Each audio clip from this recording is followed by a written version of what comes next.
स्वागत है आपका द इंस्पिरेशन यूट्यूब चैनल पर, जहां कहानियां सिर्फ सुनाई नहीं महसूस कराई जाती हैं। अगर आपको हमारी कहानियां पसंद आएं तो चैनल को सब्सक्राइब करें और वीडियो को लाइक करना ना भूलें। तो दोस्तों, नरेंद्र स्वामी विवेकानंद बचपन से ही बहुत बुद्धिमान और जिज्ञासु थे। उनके पिता एक विद्वान वकील थे और घर में अक्सर विद्वानों की चर्चा होती थी। नरेंद्र को हमेशा एक सवाल परेशान करता था, क्या सच में भगवान का अस्तित्व है? वह कई बार मंदिर जाते, मूर्तियों के सामने खड़े होकर सोचते, क्या ये पत्थर की मूर्तियां ही भगवान हैं? उनका तर्कशील मन इसे स्वीकार नहीं कर पाता था। उन्होंने कई पंडितों और धर्म गुरुओं से पूछा, क्या आपने भगवान को देखा है? लेकिन कोई भी उन्हें संतोषजनक उत्तर नहीं दे पाया। नरेंद्र का मन बेचैन था। उन्होंने कई साधु संतों से मुलाकात की, विभिन्न धार्मिक ग्रंथ पढ़े, लेकिन उनके सवालों का जवाब कहीं नहीं मिला। एक दिन उनके कॉलेज के प्रोफेसर ने कहा,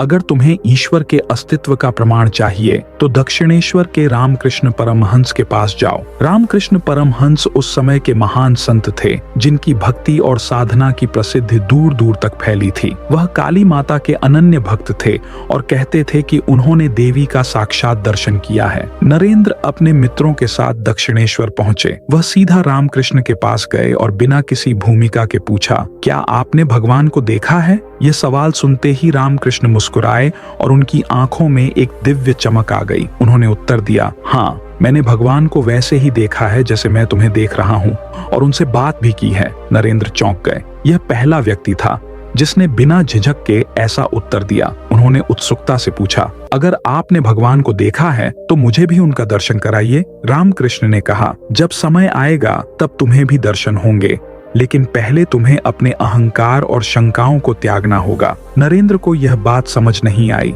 लेकिन वह रामकृष्ण की सरलता और सच्चाई से प्रभावित हुए। उन्होंने कई बार उनसे बहस की, तर्क वितर्क किया, लेकिन रामकृष्ण हर बार मुस्कुराते हुए उनके सभी प्रश्नों का उत्तर देते। एक दिन नरेंद्र ने क्रोधित होकर कहा, आप जो भी कहते हैं वह मेरे तर्क में नहीं आता, मैं इसे कैसे मान लूं? रामकृष्ण ने शांति से उत्तर दिया, ज्ञान को तर्क से नहीं, अनुभव से समझा जाता है। जैसे मिठाई का स्वाद बताने से नहीं, चखने से पता चलता है, वैसे ही ईश्वर का अनुभव भी प्रत्यक्ष अनुभव से होता है। यह सुनकर नरेंद्र चुप हो गए। उन्होंने महसूस किया कि रामकृष्ण में एक अद्भुत शांति और प्रेम है, जो उन्होंने किसी और में नहीं देखा था। रामकृष्ण ने नरेंद्र को ध्यान की शिक्षा दी और कहा, यदि तुम सच्चे मन से ध्यान करोगे तो ईश्वर का अनुभव करोगे। नरेंद्र ने ध्यान लगाने की कोशिश की, लेकिन उनका मन हमेशा भटक जाता। कभी घर की चिंता, कभी भविष्य की अनिश्चितता उन्हें ध्यान में लीन नहीं होने देती। एक दिन उन्होंने हताश होकर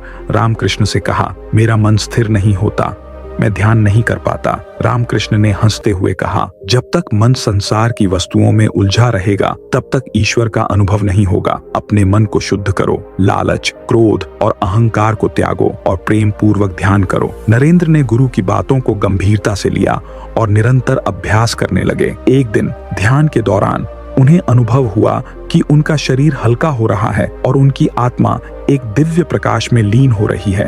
उन्हें ऐसा लगा मानो वह समय और स्थान से परे किसी अनंत आनंद में विलीन हो रहे हैं। उस क्षण में उन्होंने ईश्वर की उपस्थिति का अनुभव किया। जब उन्होंने आंखें खोलीं तो आंसू बह रहे थे। उन्होंने रामकृष्ण के चरणों में गिरकर कहा, गुरुदेव, आज मुझे ईश्वर का अनुभव हुआ। अब मुझे किसी प्रमाण की आवश्यकता नहीं है। रामकृष्ण ने उनके सिर पर हाथ रखा और कहा, यह वही सत्य है जिसे आशियों ने अनुभव किया था। इसे शब्दों में नहीं समझाया जा सकता, इसे केवल अनुभव किया जा सकता है। उस दिव्य अनुभव के बाद नरेंद्र के जीवन में एक नया प्रकाश आया। उन्होंने अपने संदेहों को त्याग दिया और रामकृष्ण के शिष्य बनकर सत्य और ज्ञान की खोज में लग गए। यही नरेंद्र आगे चलकर स्वामी विवेकानंद बने और पूरे विश्व में भारतीय ज्ञान और अध्यात्म का प्रकाश फैलाया। उन्होंने शिकागो में अपने प्रसिद्ध भाषण में कहा, ईश्वर को मंदिरों में नहीं बल्कि अपने हृदय में खोजो। उनके जीवन और शिक्षाओं ने अनगिनत लोगों को प्रेरणा दी और यह साबित किया कि सच्चा ज्ञान अनुभव में है, न कि तर्क में। यह कहानी केवल स्वामी विवेकानंद की आध्यात्मिक यात्रा नहीं है, बल्कि यह सिखाती है कि सच्चा ज्ञान केवल पुस्तकों में नहीं बल्कि प्रत्यक्ष अनुभव में होता है। रामकृष्ण परमहंस और स्वामी विवेकानंद का संबंध गुरु शिष्य के आदर्श संबंध का उदाहरण है, जहां तर्क और शंका को अनुभव और भक्ति से जीत लिया गया।